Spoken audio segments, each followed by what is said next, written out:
Bom dia. Hoje acordei pensando sobre o conceito da palavra homem no original, que significa adubo, lama, terra, pó. Por isso que a Bíblia diz: lembra-te, homem, que tu és pó, e do pó tornarás. Assim, para que tanta soberba, tanta prepotência e tanta arrogância do homem? As três manifestações do orgulho. Em primeiro lugar, o orgulho é acarretado pelo exercício do poder. O maior exemplo na Bíblia sobre o orgulho manifestado pelo exercício do poder encontra-se em Nabucodonosor.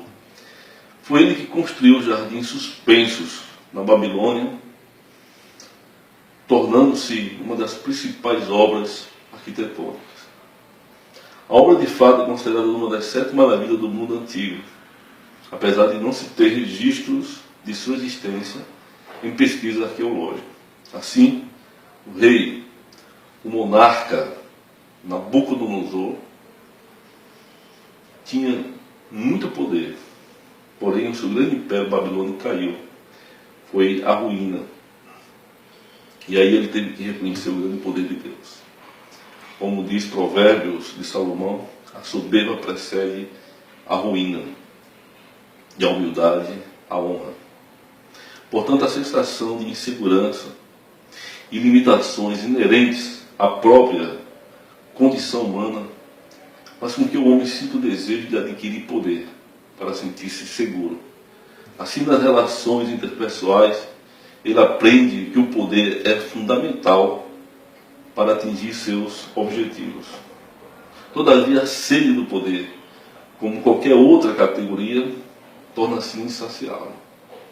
Sendo assim, partindo do pressuposto de que o homem se sente inferior, ele procura compensar esse sentimento mostrando-se superior e poderoso, ou seja, o chamado complexo de superioridade, que nada mais é do que uma tentativa de compensar o agudo sentimento de inferioridade ou de fraqueza tão presente na experiência humana.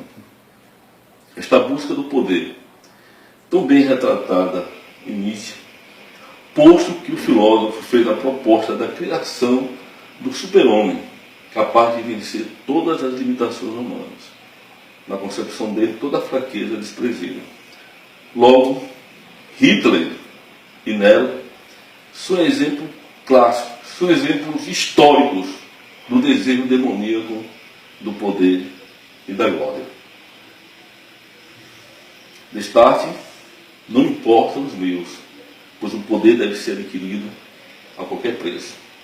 Entretanto, o exemplo do Cristo crucificado representa o oposto do desejo do poder, já que Jesus rejeitou a proposta de Satanás, o qual lhe ofereceu o poder universal, em troca do rompimento do pacto de lealdade e de integridade com o Pai. Além do orgulho acarretado pelo exercício do poder, existe também o orgulho acarretado pela presunção do saber. No mito da narrativa bíblica da tentação no jardim do Éden, um dos apelos sugestivos da serpente foi quanto à possibilidade do homem conhecer como Deus. Neste exemplo, a mente finita procura ultrapassar os limites naturais de suas possibilidades, numa atitude insensata da razão. Outro exemplo clássico do orgulho intelectual encontra-se em Fausto, do genial Goethe. Uma vez que o Dr. Fausto não quer apenas saber cada vez mais. Ele, de fato, deseja alcançar o saber infinito. Quer saber tudo. Quer ser como Deus, onisciente. Porém, na tentativa insensata, ele conhece a mais profunda e amarga decepção. Em contrapartida, o apóstolo São Paulo era um homem muito preparado. Sua bagagem intelectual era extraordinária. Ele era um teólogo, pois dominava com muita propriedade e eficiência a cultura judaica. Circuncidado o 8º dia, da linhagem de Israel, da tribo de Benjamim, hebreu de hebreu, quanto à lei, fariseu, quanto ao zelo, perseguidor da igreja, quanto à justiça que há na lei, irrepreensível. Ele era também um grande filósofo, pois dominava também a cultura grega, uma vez que foi ensinado aos pés de Gamaliel, o grande mestre da época. Além disso, ele era um grande jurista, já que dominava a cultura romana, pois quando foi encarcerado, questionou que foi preso sem um devido processo legal, apelando para a sua cidadania romana, sendo ele próprio um cidadão romano. Apesar de toda a sua bagagem intelectual, considerou tudo perda por causa da sublimidade do conhecimento de Cristo, por amor do qual perdeu todas as coisas e as considerou como lixo.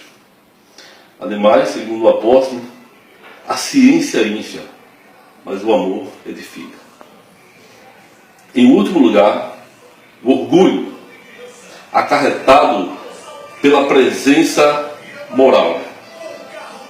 Este talvez seja a mais terrível forma do orgulho, pois um homem elevado por seu orgulho moral admite possuir a verdade absoluta e incondicional.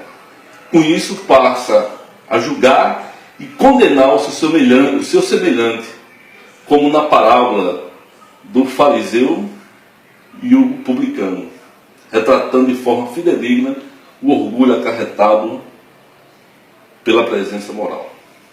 Propôs também esta parábola a alguns que confiavam em si mesmos, por se considerarem injustos e desprezavam os outros.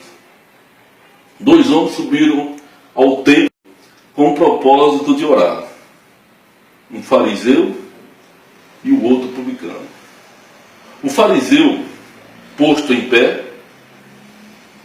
orava de si para si mesmo desta forma: ó Deus, graças te dou, porque eu não sou como os demais homens, roubadores, injustos e profanos, e adúltero, nem ainda como este publicano, jejuo 2 vezes por semana e dou dízimo de tudo quanto ganho. Publicano, longe, de pé, não ousava nem ainda levantar os olhos ao céu, mas batia no peito, dizendo: ó Deus, sê propício a mim, pecador. Digo-vos que este desceu justificado para a sua casa, e não aquele, pois todo aquele que se exalta será humilhado, e o que se humilha será exaltado. A título de elucidação, para que o cidadão chegue a ser ministro do Pretório Excelso, STF, pressupõe que ele, em tese, tem que reunir os 3 atributos essenciais: ser um cidadão de notável saber jurídico e idoneidade moral, e assim ser revestido do poder legal para exercer tão nobre cargo de ministro do Supremo do Tribunal Federal, um dos maiores cargos mais importantes do país. Mas, mesmo assim, seu poder é limitado, pois só pode agir dentro da lei. Caso contrário, poderá configurar abuso de poder, abuso de autoridade e cometerá crime, tornando-se um fora da lei. O único homem que reunia